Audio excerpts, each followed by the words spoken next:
Chapter 1. The Strange Container. At 2 p.m., workers were busy loading and unloading goods at the shipping dock in the southeast corner of Haikou City. Under the blazing sun, the entire dock glimmered with a blinding white light. In the storage area adjacent to the berth, two security guards were conducting their routine patrol. This weather is really unbearable. It's already over 30 degrees in June. I really envy those sitting in air-conditioned offices, don't you think, old Zhao? The security guard, referred to as Old Zhao, simply shook his head and smiled at his colleagues' complaints. It was normal for a newcomer to be a bit restless. Not receiving a response for a while, the young guard pouted in boredom.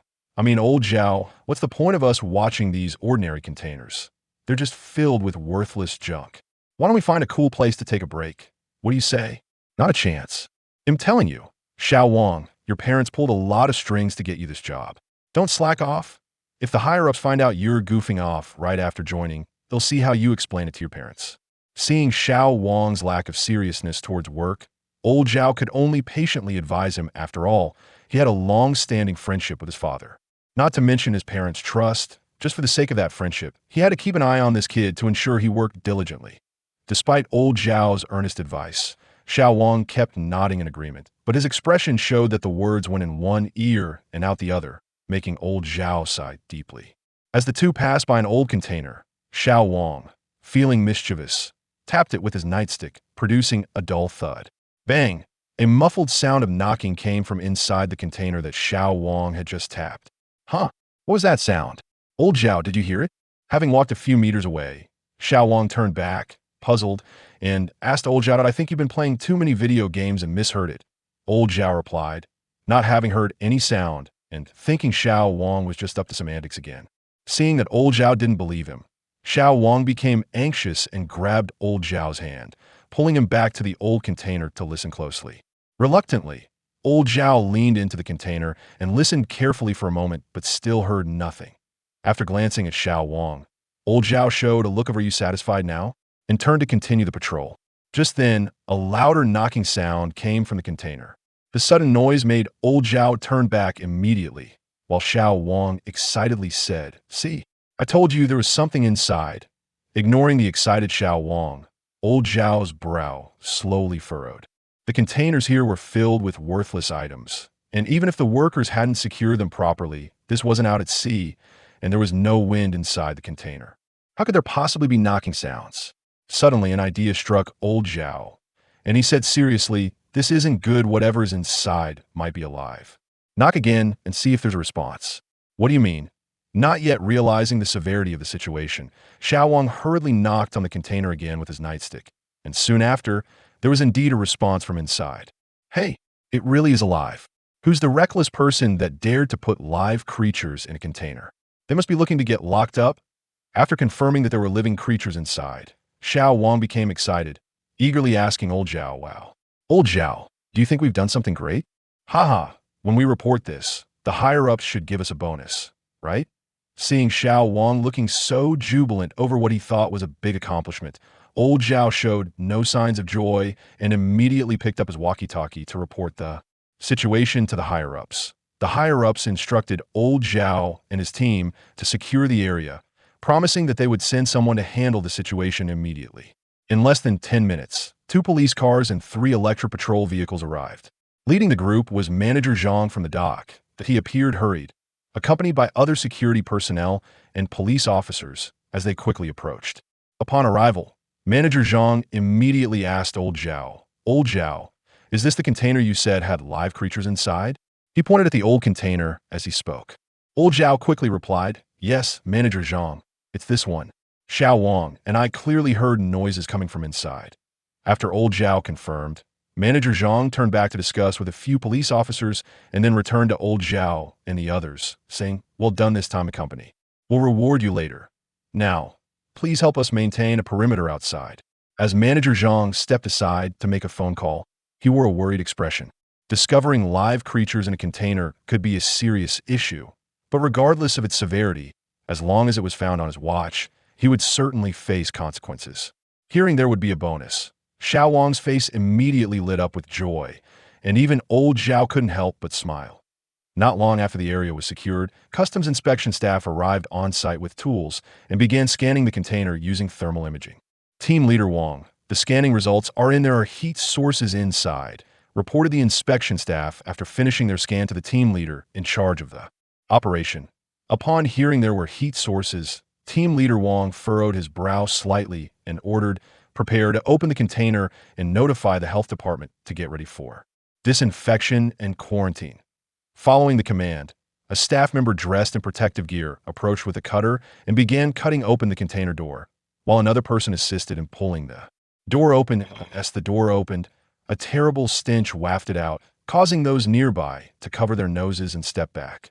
Once they adapted a bit, the surrounding staff shone flashlights inside, and upon seeing the scene, everyone gasped in horror, with some unable to hold back and vomiting. Immediately, witnessing the distress of his colleagues, the skeptical team leader Wong also stepped over to take a look. His face turned pale, and after several deep breaths, he slowly calmed himself down, then instructed them to search for information about the container and the company it belonged to. Today was destined to be an extraordinary day for the dock workers and the police. Police cars and ambulances raced by, and this once quiet coastal city began to undergo some unexpected changes. Blood pressure 60/30, heart rate dropping. Prepare for defibrillation. 1 milligram of adrenaline. No response. At this moment, the line on the ECG slowly became flat. One more time, 360 joules clear. The current struck the patient's chest, causing a brief convulsion before returning to stillness. The doctor's hands pressed down on the patient's chest again, starting chest compressions. 1, 2, 3, 4. A nurse handed over the adrenaline, while another prepared a backup respirator. Everyone held their breath, and the rescue room was filled only with the beeping of the machines and the dull rhythm of chest compressions. Beep. Heart stopped, breathing ceased, resuscitation, unsuccessful patient confirmed dead. That I really don't know what kind of torment he must have endured in life to end up like this. As the white cloth was slowly placed over the body, it was taken to the morgue for temporary storage. Since these individuals were unidentified, if their identities could not be confirmed after some time, they would be taken away for cremation. The morgue door was slowly closed, and the surrounding area returned to silence. However, not long after the staff left, the cold storage cabinet in the morgue suddenly began to make a series of noises. Chapter 2. Departure in the student dormitory of the School of Mechanical and Electrical Engineering at Hainan University in Haikou.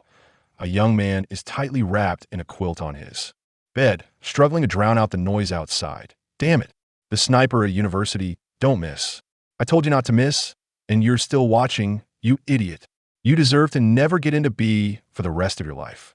Amidst the heavy sound of keyboard tapping, the young man can no longer tolerate it and throws off the blanket. Sitting up, with a face full of despair, he pulls back the curtain and looks at his roommate Sheen Fan, who has been playing games since early morning, and sighs helplessly.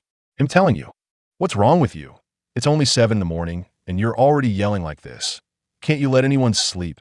The gaming roommate is clearly still immersed in his own world, completely ignoring Sheen Fan's complaints, and continues playing his game. Suppressing his urge to shove the keyboard into his mouth, Sheen Fan reluctantly gets out of bed to wash his face. What could be more annoying than encountering an idiot roommate in college? The young man's name is Sheen Fan, 22 years old, currently a junior. At 1.85 meters tall, with a handsome face and striking features, he is the epitome of a brooding, handsome GUI. In terms of looks, he ranks among the top at their university, attracting many girls who actively pursue him.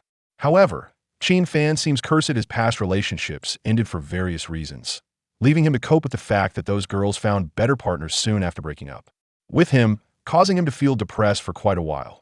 Feeling down, Sheen Fan plans to go home for 2 days this weekend, as he can no longer tolerate his roommates. His gaming roommate, frustrated by a failed mission, angrily throws down the mouse, and only then notices that Sheen Fan has gotten up to wash. With a surprised expression, the roommate asks, "Old Sheen, why are you up so early today? You usually don't get up before 8 on days without classes. Do you even hear what you're saying?" Seeing the confused look on his roommate's face, Sheen Fan, just having finished washing his face, sighs and replies evasively, "Nothing. Just dreamt about a dog barking in my ear, and I couldn't stand it, so I woke up." After saying that, he puts away his toiletries and starts packing his luggage. His roommate, left puzzled, scratches his head in confusion. Without further motivation to continue gaming, he shuts down the game and switches to the news channel. While Chin Fan continues to pack, a news report suddenly catches his attention amid the official-sounding broadcast. Yesterday afternoon at 2 p.m., staff at the Nankong dock discovered a suspicious container during a routine inspection. Public security and relevant emergency departments quickly rushed to the scene. Preliminary investigations revealed 8 suspected illegal immigrants inside the container. 7 were found without vital signs, with multiple unknown lacerations on their bodies, suspected to have been caused by some kind of animal attack. One individual was found with very weak vital signs and had fallen into a coma. Rescue personnel promptly rushed him to the hospital, but despite all efforts, he unfortunately passed away. Currently, the public security authorities have sealed off the relevant area, and investigations into the source and transport route of the involved container are ongoing. The identities of the involved individuals are being verified, and a professional assessment of the cause of death and the unusual circumstances within the container has been initiated. The nature of the incident is serious, and relevant departments are coordinating a comprehensive investigation, ensuring strict and swift handling in accordance with laws and regulations to maintain port security and social stability. Further developments will be promptly communicated to the public by the relevant departments. Hearing this report, the roommate laughs. Wow, they're smuggling even here. Old Chin, we don't see this kind of situation often in Haikou. Chin Fan nods in agreement. It's indeed rare, and this time, all 8 people found are dead, so those responsible will have a headache for a while. Seeing Chin Fan respond, his roommate chuckles. Who's to say otherwise? Our Haikou has been peaceful for so many years, it's about time something happens to keep the higher-ups on their toes, so they don't just sit in their offices all day. This news is just a small interlude in life, causing no waves except for giving people something to talk about during meals. After finishing packing, Chin Fan leaves the dormitory. He has a train ticket for 9 o'clock, and since it's only 7:40, he has plenty of time before departure. However, Chin Fan would rather wait in the waiting area than stay in the dormitory listening to his roommate bark. In silence, he arrives at the waiting area, buys a breakfast, and sits down to eat slowly. Time passes unconsciously, and soon it's time for departure. As the train starts with a roar, Chin Fan finds a seat. He takes out his headphones, puts them on, leans back in his chair, and begins to rest his eyes. Just as he closes his eyes, a loud thud of something heavy hitting the ground makes Chin Fan open his eyes, curiously looking towards the source of the sound. He sees a man lying face down on the train floor, having fallen for some unknown reason. The train doors are slowly closing, and the announcement for departure plays. Seeing the man hasn't gotten up for a long time and is starting to convulse, nearby concerned passengers call for the train attendants. The attendants quickly arrive after learning the situation. Seeing a passenger on the ground, they immediately call for support and lean down to check the situation. "Sir, can you hear me? Are you okay, sir?" The passenger who was originally convulsing gradually goes still, lying flat on the ground. This startles the attendant, who reaches out to help him up, but as soon as her hand touches the man, an unexpected change occurs. Ah! A piercing scream reverberates through the carriage. After the scream, other passengers in the carriage turn to look toward the source of the scream, and what they see causes Chin Fan, who had been nodding his head to the music, to exclaim, "What the hell?" The man is now tightly hugging the attendant and is trying to bite her neck, the sound of flesh tearing echoing in the otherwise quiet carriage. After a brief silence, someone lets out a scream, and the passengers in the carriage begin to panic. What's going on? Noticing the commotion, 2 trained police officers rush over. As they enter carriage 8, they are greeted by a scene that makes their skin crawl. The man is on top of the fallen attendant, biting her neck, blood pooling on the floor, and the attendant's limbs are weakly twitching, gradually losing movement. Besides the trained police and the man who is biting, there are a few spectators who have not left the carriage, still sitting in their seats watching, with some even taking out their phones to record. "Stop!" Seeing the man showing no signs of stopping, one of the police officers yells angrily and rushes forward to try to pull the man away. But the man suddenly turns his head, revealing a face covered in blood, letting out a hoarse roar that doesn't sound human, and then lunges at the officer like a beast. The officer is caught off guard and is knocked to the ground, while the other officer, sensing the danger, hurriedly pulls out a baton and strikes the man's shoulder hard, trying to push him back. But the man appears to feel no pain and becomes even more violent. Seeing that the situation is spiraling out of control, the remaining passengers quickly leave their seats and run toward the adjacent carriage, leaving only the two police officers, still struggling with the crazed man. Seeing that the baton blows to the man's shoulder are ineffective, the standing officer grits his teeth, steels himself, and swings the baton directly at the man's head.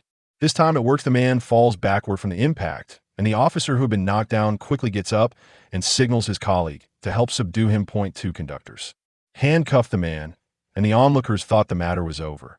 Just then, the skeleton of the deceased crew member suddenly made a noise and, to everyone's astonished gaze, stood up gracefully.